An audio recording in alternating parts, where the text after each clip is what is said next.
जो 17 दिन बीच में थे वो वास्तव में अत्यधिक कठिन समय था। वो कैसे कटा भगवान की कृपा से, कैसे भगवान ने हम लोगों को सफलता तक पहुंचाया, मैं प्रभु का भी धन्यवाद करता हूँ।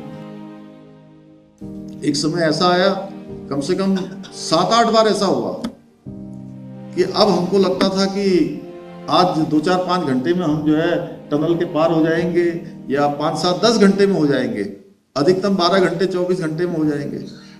जैसे जैसे हम आगे बढ़ते थे, पता नहीं भगवान हम लोगों की कौन सी परीक्षा उस समय ले रहे थे कि कुछ न कुछ ऐसा व्यवधान आ जाता था कि बिल्कुल हम जैसे कोई 100 पर पहुंचता है, 100 पर पहुंचने के बाद एकदम से धड़ाम से 0 पर आ जाता है। तो वो ऐसी स्थिति थी कि मतलब सचमुच वहां पर काम करने वाले, क्या हम सब लोग ये सोच नहीं पा रहे थे कि अब हम करें क्या। और बड़ी चिंता मुझे उनकी हो रही थी जो लोग इतने दिनों से अंदर थे, और मुझे लगा कि जो है कहीं उनका हौसला कम न हो। मैंने सबको देखा, सबके चेहरों पर आप थोड़ा सा हिम्मत बता रहे थे, अन्य लोग तो बहुत मायूस हो गए। तो मैंने उस दिन फिर कहा, आप बाहर को निकल रहे थे, मैंने कहा मैं अंदर जाता हूँ एक बार।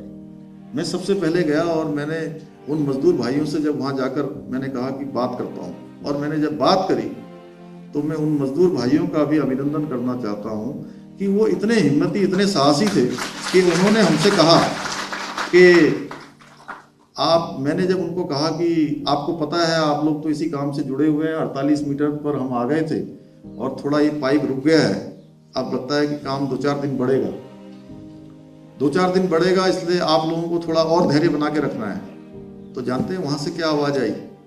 उन्होंने कहा, नहीं साहब, आप हमारे लोगों की चिंता मत करिए, आप अपना ख्याल रखिए, बाहर का काम संभालिए, अंदर का अगर 5 दिन नहीं 10 दिन भी अगर हमको रहना पड़ेगा तो हम रहेंगे अच्छे से।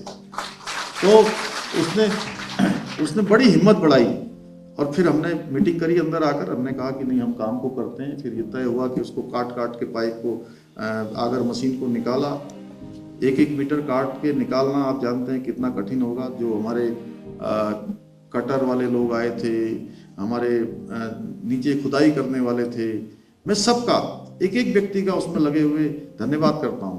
लेकिन आप जो है पूरी हिम्मत बांध रहे थे उस समय। तो आपने कहा कि नहीं, मैंने भी कहा भाई सब लोग सामूहिक हमारा काम है, ये कोई एक व्यक्ति का काम नहीं है, ये कोई एक व्यक्ति ये ना सोचे कि मैं ही इसको कर रहा हूँ। मैंने कहा ये हमारा सामूहिक काम है, और हमारे सामूहिक एफर्ट से, कलेक्टिव एफर्ट से जो है ये हमारा पूरा होगा। हमें फिर से जोश से लगना है, और सब जोश से लगे। आप सबकी दुआएं, पूरे देश भर के लोगों की, दुनिया भर के लोगों की दुआएं भी काम आई।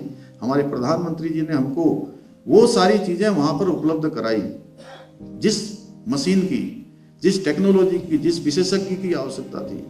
वायुयानों से, कभी इंदौर से, हैदराबाद से, भारतवर्ष के अनेक कोनों से इतनी मशीनरी वहाँ आ गई कि आप अभी देखेंगे तो अभी भी कई किलोमीटर तक जो है वहाँ ट्रक ही ट्रक खड़े होंगे, पता नहीं अब थोड़े चले भी गए होंगे कुछ, लेकिन बड़ी संख्या में।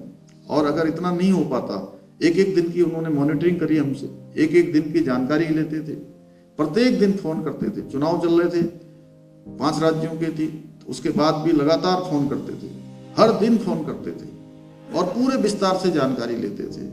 तो इसके कारण से हमारा संभव हो पाया। इस रेस्क्यू ऑपरेशन में लगे हुए एक व्यक्ति का मैं धन्यवाद करता हूं कि उन्होंने अपना योगदान दिया, जिसके कारण से हमारे मजदूर भाई फिर हमारे बीच में आ पाए, अपने अपने परिवारों में जा पाए। और जब वो निकले थे तो मैं सच बताऊं कि मुझे इतनी खुशी हुई कि मैंने आसमान को देखा ऐसे बाद में, और आसमान को देखा और मुझे लगा कि अब पता नहीं मेरी आंख से आंसू गिर जाएंगे, इतनी खुशी हुई। और जो 17 दिन बीच में थे वो वास्तव में अत्यधिक कठिन समय था। वो कैसे कटा भगवान की कृपा से, कैसे भगवान ने हम लोगों को सफलता तक पहुंचाया, मैं प्रभु का भी धन्यवाद करता हूँ।